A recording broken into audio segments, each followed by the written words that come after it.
Hello everyone, আসসালামু আলাইকুম। কেমন আছেন আপনারা সবাই? আমি আলহামদুলিল্লাহ ভালো আছি। নতুন একটা ব্লগে আপনাদেরকে ওয়েলকাম করছি। আশা করছি আপনারা সবাই ভালো আছেন। আর যে যেখান থেকে দেখছেন অবশ্যই কমেন্ট করে জানাবেন। আমি অবশ্যই আপনাদের কমেন্টের অ্যান্সার দিব। গত কয়েকদিন ধরে না সুন্দর ওয়েদার চলছে। আসলে অনেক দিন ধরে বৃষ্টি পড়েছিল, তারপর এই যে সুন্দর একটা ওয়েদার দেখা মিলছে। যদিও সুন্দর ওয়েদার, কিন্তু অনেক গরমও পড়ছে। তো এই গরমে না মানে একটু কাজ করতে ইচ্ছে করে না। তারপরও কিচেনের কাজ তো অবশ্যই করতে হয়। সো সকাল সকাল উঠেই আমি কিচেনে ঢুকে গিয়েছি। গতকালকে রাত্রে ডিম আনা হয়েছিল, সেটা একটু ধুয়ে টুয়ে পরিষ্কার করে তারপর রাখবো। আর আসলে ডিম বাজার থেকে আনার পরে ধুয়ে রাখলে ভালো লাগে না। আর অনেক সময় হয় কি, ডিম আনার সময় কিছুটা মানে কয়েকটা ভেঙে যায়। তো সেগুলোই আমি বেছে বেছে রাখছিলাম, সকালবেলা নাস্তার সময় ওগুলো ইউজ করে ফেলবো।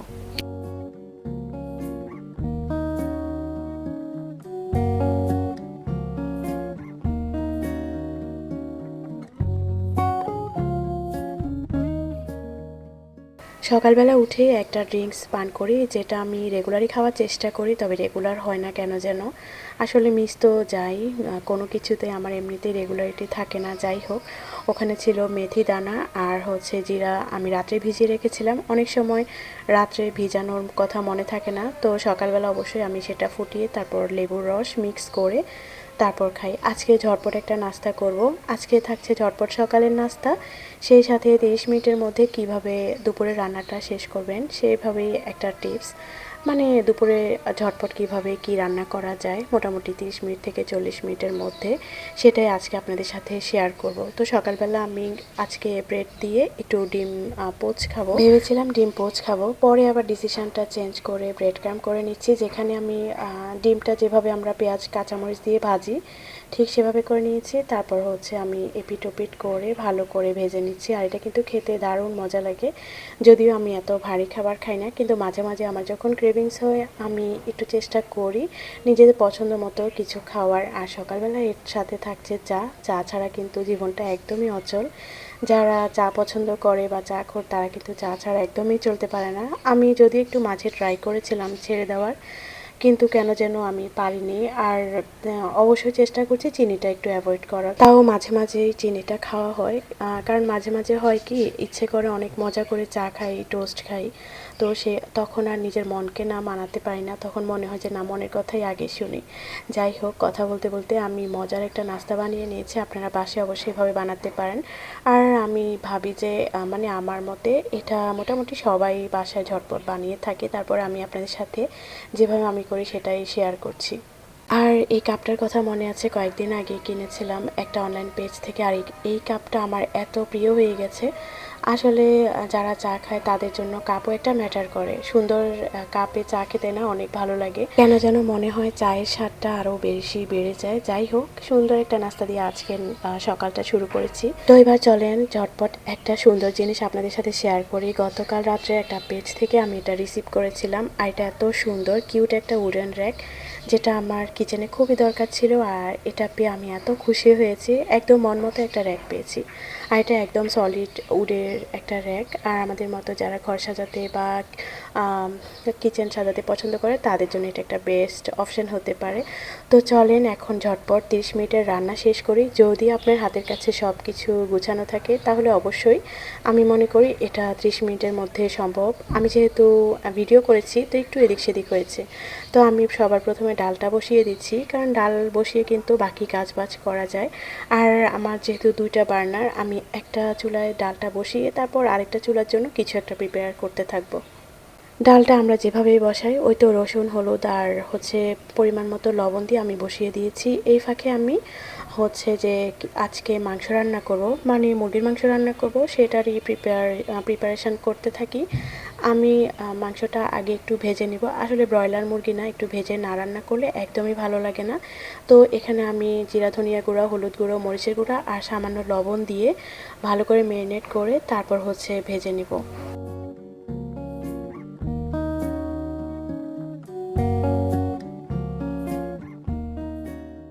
আবার মাংসটা ভাজতে ভাজতেও আমি অন্য কাজ করতে পারবো। আসলে লং টাইম যে রান্নাগুলোতে লাগে বা একটু চুলায় দিয়ে তারপর অন্য কাজ করা যায়, সেই কাজগুলাই আগে করলে না বাকি ঝটপট এই ফাঁকে ফাঁকে অন্য কাজও করা যায়।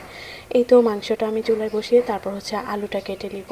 আমার আসলে টুকটাক অনেক কিছুই করা হয়নি, তো আমার যেহেতু করা হয়নি সো আমি এটাই ফাঁকে ফাঁকে করে নিচ্ছি।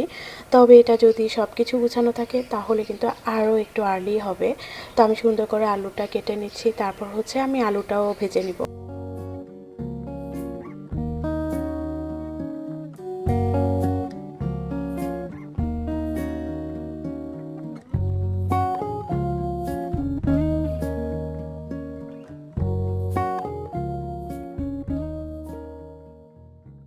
আসলে কোনো এক্সট্রা অর্ডিনারি কিছু না। দুপুরের আয়োজন যেভাবে করি বা যেভাবে রান্না করি সেটা আপনাদের সাথে শেয়ার করছি। কিভাবে কাজ করলে একটু সহজ হয় সেটাই আপনাদের সাথে শেয়ার করছি, এর বাইরে কিছু না। আমি জানি সবাই মোটামুটি এভাবেই করে, তারপরেও অনেকে নতুন কিচেনে কাজ করছে বা করবে বা নতুন বউ হিসেবে যায়, তাদের জন্য এটা একটা টিপস বলতে পারেন। চিকেনটা ভাজা হয়ে গিয়েছিল, তারপর আমি ওটা উঠিয়ে নিয়ে আলুটাও একটু ভেজে নিচ্ছিলাম, আর সেখানে আমি হলুদ আর হচ্ছে পরিমাণ মতো লবণটা ইউজ করেছি।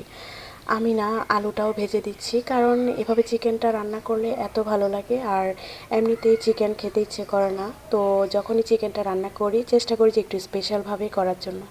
ডাল আর হচ্ছে আলু ভাজা হতে হতে আমি বাদবাকি আরেকটা আইটেমের জন্য প্রিপেয়ার করে নিচ্ছিলাম। তো এখানে আমি ভেন্ডির ভর্তা করব, সেটার জন্য আমি ভেন্ডিটা ভালো করে কেটে টেটে তারপর ধুয়ে নিয়েছি।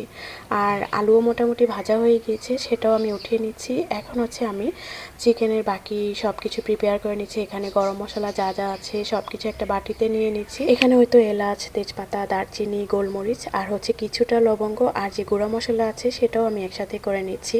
আসলে বারবার দিতে গেলে না অনেক টাইম লাগে, তো একসাথে করে নিলে অনেক সময় দেওয়া হয়ে যায় আর রান্নাটাও অনেকটা ইজি হয়। যাই হোক, যেভাবে নর্মালি সবাই রান্না করে ঠিক সেভাবে রান্না করছি। গরম মশলা আর হচ্ছে বেশি করে পেঁয়াজ কুচি দিয়ে এখানে বাটা যে মশলা আছে, মানে কিছুটা টমেটো পিউরি আর আদা রসুন বাটা, তারপর দিয়ে ভালো করে কষিয়ে যে গুঁড়া মশলা আছে সেটাও দিয়ে দিব। আর মশলাটা ভালো করে কষিয়ে তারপর আলু আর মাংস দিয়ে দিব।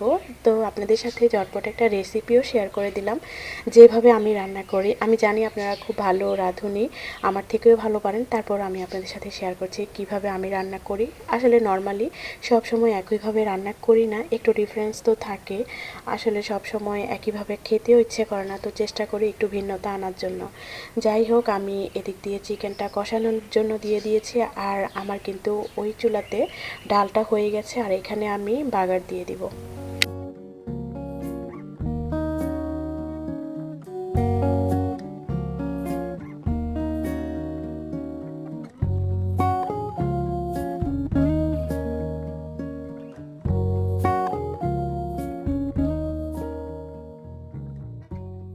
চাইলে ডাল হাতে মেখেও বসানো যেত, সেই ক্ষেত্রে আরও টাইম কমে যেত। আমরা যেহেতু হাতে মেখে ডালটা তেমন একটা খাই না, সো আমি এভাবেই বাগার দিয়ে তারপর ডালটা রান্না করে নিয়েছি। আর যে ভেন্ডিটা রেডি করে নিয়েছিলাম সেটাও সেদ্ধ হতে দিয়েছি। তো একদিক দিয়ে ভেন্ডি হতে হতে আমার কিন্তু চিকেনটাও কষানো হয়ে গিয়েছে, আর পরিমাণ মতো ঝোলের পানি দিয়ে তারপর আমি রান্নাঘর থেকে কিছুক্ষণের জন্য চলে যাব। আর এই তো সিঙ্গারা আনা হয়েছিল, সেটাও খেয়ে নিচ্ছি। আসলে দুপুরের টাইমে না একটু খিদা লাগে, মাঝে মাঝে নিচের থেকে সিঙ্গারা আনা হয়। আর অনেক কাজবাজ করে তারপর আবার কিচেনে চলে আসলাম, এসে দেখি চিকেনটাও হয়ে গেছে। তারপর আমি এটা নামিয়ে অন্য একটা রান্নার জন্য প্রিপারেশান নিতে থাকবো। যদিও আমার প্ল্যানিং ছিল ভেন্ডি ভাজি পর্যন্ত আপনাদের সাথে শেয়ার করব, তো আমার হাতে যেহেতু সময় ছিল আর আমার কাছে এটা রেডি করা ছিল, মানে এটা চাল কুমড়া ভাজি, সেটাই আমি ভাজবো। আর এটা কিন্তু খেতে অনেক বেশি মজার, জাস্ট একটু লবণ আর হলুদ দিয়ে তারপর হচ্ছে এটা আমি ভেজে নিব। আর এটার হচ্ছে মেন কথা কাটার মধ্যে, কাটাটা কিন্তু খুবই সুন্দর করে কাটা হয়েছে, যেটা মা কেটে দিয়েছিল। তো এত সুন্দর করে চাল কুমড়া কাটা থাকলে কিন্তু দেখতেও বেশ ভালো লাগে আর খেতেও ইচ্ছে করে। আমি জাস্ট এটা তেলে ভেজে নিচ্ছি, আর কিছুই না। এ ধরনের আইটেম কিন্তু শুকনা ভাত দিয়ে খেতে একটু বেশিই ভালো লাগে।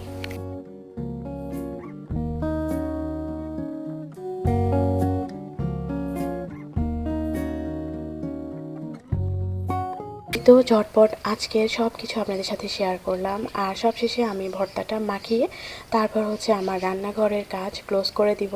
আর এখানে আমি জাস্ট কাঁচা পেঁয়াজ, কাঁচা মরিচ আর কিছুটা সরিষার তেল দিয়ে পরিমাণ মতো লবণ দিয়ে তারপর হাতে মেখে নিচ্ছি। এই ভেন্ডি ভর্তাটা না অনেক বেশি মজা লাগে। আর কারা কারা এইভাবে ভেন্ডি ভর্তা খাও তারা অবশ্যই কমেন্ট করে জানাবেন। যাই হোক, আজকে আপনাদের সাথে অনেক কিছু শেয়ার করেছি। তো ব্লগটা কেমন লেগেছে অবশ্যই কমেন্ট করে জানাবেন। আর যারা যারা এখনও আমার চ্যানেলটা সাবস্ক্রাইব করেননি তারা অবশ্যই সাবস্ক্রাইব করে দিবেন। তো কথা বলতে বলতে আমার 30 থেকে 40 মিনিটের রান্না একদমই কমপ্লিট। তো আমার দেশি প্ল্যাটারে ছিল আজকে চাল কুমড়ার ভাজি, তারপর ভেন্ডির ভর্তা, মুরগির মাংস আর পাতলা ডাল। সাথে অবশ্যই থাকতে হবে লেবু, যেটা ছাড়া একদমই অসম্পূর্ণ। তো আজকের ব্লগটা কেমন লেগেছে অবশ্যই কমেন্ট করে জানাবেন। ইনশাল্লাহ আবার কথা হবে। আজকে তাহলে বিদায় নিচ্ছি। আল্লাহ হাফেজ।